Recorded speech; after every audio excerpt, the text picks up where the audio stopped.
Hari ini saya akan mempresentasikan penelitian saya yang berjudul Pengembangan dan Evaluasi Aplikasi Mobile Berbasis AI untuk Pemilihan Resep Pengelolaan Limbah Makanan Rumah Tangga dan Pengenalan Bahan Makanan. Penelitian ini saya susun sebagai bagian dari mata kuliah Metode Penelitian Program Studi Teknik Informatika di Universitas Negeri Surabaya. Nama saya Muhammad Zaki Salman dengan NIM 2205120442 dan saya dari kelas Teknik Informatika Angkatan 2022. Permasalahan limbah makanan saat ini telah menjadi isu global yang berdampak besar baik terhadap lingkungan ekonomi maupun sosial. Menurut data FAO, limbah makanan menyumbang hingga 8% dari total emisi gas kaca dunia dan sebagian besar berasal dari rumah tangga. Beberapa penyebab utama dari limbah ini adalah perencanaan konsumsi yang kurang optimal sehingga bahan makanan tidak termanfaatkan dengan baik dan kebingungan terkait tanggal kadaluarsa yang sering membuat bahan makanan terbuang percuma. Namun perkembangan teknologi, khususnya AI, menawarkan solusi. Teknologi seperti ResNet 50 dapat digunakan untuk mengenali bahan makanan dengan akurasi tinggi. Selain itu, aplikasi mobile ini dilengkapi dengan fitur pemantauan dan rekomendasi resep juga dapat membantu mengurangi limbah makanan rumah tangga. Dari latar belakang tersebut, saya merumuskan 3 pernyataan utama yang menjadi fokus penelitian ini. Yang pertama, bagaimana teknologi AI seperti ResNet 50 dapat membantu pengguna mengidentifikasi bahan makanan. Yang kedua, bagaimana fitur rekomendasi resep berbasis bahan makanan yang tersedia dapat membantu mengurangi limbah makanan rumah tangga. Dan yang ketiga, apa saja tantangan teknis dan non teknis dalam pengembangan aplikasi ini. Ketiga rumusan masalah ini menjadi dasar dari tujuan penelitian saya.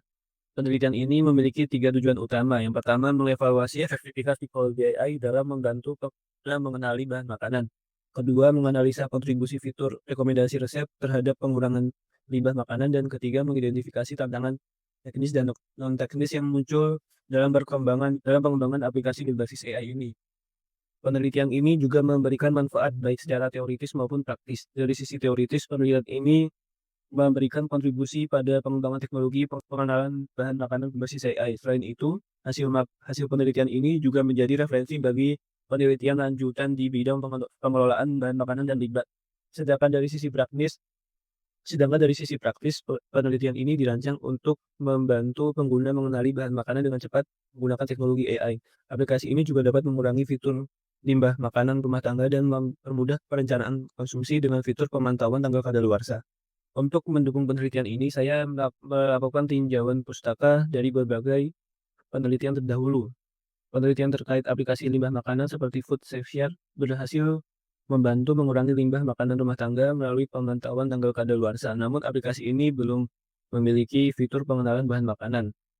Teknologi AI seperti ResNet 50 telah digunakan untuk mengenali bahan makanan melalui gambar dengan akurasi mencapai 90%. Namun, penelitian ini belum mengintegrasikan pengenalan bahan makanan dengan fitur manajemen limbah dan rekomendasi resep.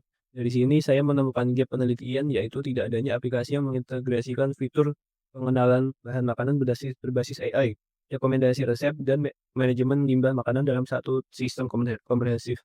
Penelitian ini menggunakan 3 pendekatan utama. Pertama, pendekatan kuantitatif yang bertujuan untuk mengukur efektivitas aplikasi dalam mengenali bahan makanan dan mengurangi limbah. Dua, metode eksperimen digunakan untuk menguji performa teknologi AI seperti ResNet 50 yang diterapkan dalam pengenalan makanan. Dan terakhir, pendekatan deskriptif digunakan untuk menggambarkan hasil pengujian serta memberikan interpretasi data yang diperoleh. Saya mengumpulkan data dari 2 sumber. Sumber pertama adalah data primer yang diperoleh melalui uji aplikasi oleh responden serta kuesioner yang digunakan untuk mengevaluasi pengalaman pengguna. Sumber kedua adalah data sekunder yang mencakup jumlah ilmiah, artikel penelitian, dan dataset gambar bahan makanan untuk melatih model AI. Data yang diperoleh dianalisa menggunakan 2 teknik utama. Untuk analisis kuantitatif, tingkat akurasi model AI dinilai menggunakan confusion matrix, sementara analisis kualitatif dilakukan dengan menganalisa umpan balik pengguna. Metode coding digunakan untuk mengidentifikasi pola atau tema utama dari data kualitatif. Pada bagian ini saya akan menjelaskan ruang lingkup penelitian yang meliputi 3 aspek utama, yaitu lokasi, fokus, dan keterbatasan penelitian. Pertama, lokasi penelitian. Responden dalam penelitian ini adalah pengguna smartphone yang memiliki profil sebagai berikut. Di antaranya mahasiswa, ibu rumah tangga, dan masyarakat perkotaan yang aktif menggunakan teknologi untuk mendukung kehidupan sehari-hari. Kedua, fokus penelitian. Penelitian ini berfokus pada pengembangan aplikasi berbasis AI dengan 3 fitur utama, yaitu fitur pengenalan bahan makanan menggunakan teknologi AI, fitur rekomendasi resep basis bahan makanan yang tersedia, dan fitur fitur manajemen limbah makanan melalui pemantauan tanggal kadaluarsa. Terakhir, keterbatasan penelitian. Aplikasi yang dikembangkan pada penelitian ini dirancang hanya untuk platform Android dengan minimal versi 8 atau Oreo ke atas. Namun, aplikasi ini belum optimal pada platform iOS, sehingga pengguna iPhone tidak dapat menggunakannya untuk saat ini. Ada 3 fitur utama dari aplikasi yang dikembangkan. Yang pertama, pengenalan bahan makanan. Aplikasi ini menggunakan teknologi ResNet 50, sebuah metode deep learning yang dapat mengenali bahan makanan melalui gambar. Lalu kedua, rekomendasi resep. Berdasarkan bahan makanan yang tersedia, aplikasi secara otomatis menyediakan rekomendasi resep. Dan yang terakhir, pemantauan tanggal kadaluarsa. Fitur ini memungkinkan pengguna memantau bahan makanan untuk menghindari limbah akibat kadaluarsa. Selanjutnya, saya akan membahas tahapan penelitian yang dilakukan dalam 3 bulan. Tahapan pertama adalah pengembangan aplikasi yang dilakukan selama 1 bulan. Pada tahap ini, saya merancang dan membangun aplikasi berbasis AI. Teknologi ResNet 50 diimplementasikan untuk pengenalan bahan makanan, dan saya mengintegrasikan fitur rekomendasi resep serta pemantauan tanggal kadaluarsa. Tahap kedua adalah uji coba pada pengguna, yang juga berlangsung selama 1 bulan. Pengguna yang dilibatkan dalam tahap ini adalah mahasiswa dan ibu rumah tangga sebagai target utama. Data yang dikumpulkan digunakan untuk mengevaluasi pengalaman pengguna. Lalu tahap ketiga yaitu evaluasi perbaikan fitur. Berlangsung selama 1 bulan terakhir, hasil uji coba dianalisis untuk mengidentifikasi kekurangan aplikasi. Berdasarkan feedback pengguna, saya melakukan iterasi untuk meningkatkan fitur dan memastikan aplikasi dapat memenuhi kebutuhan pengguna dengan lebih baik. Berikut adalah hasil yang diharapkan dari penelitian dan adaptasi ini.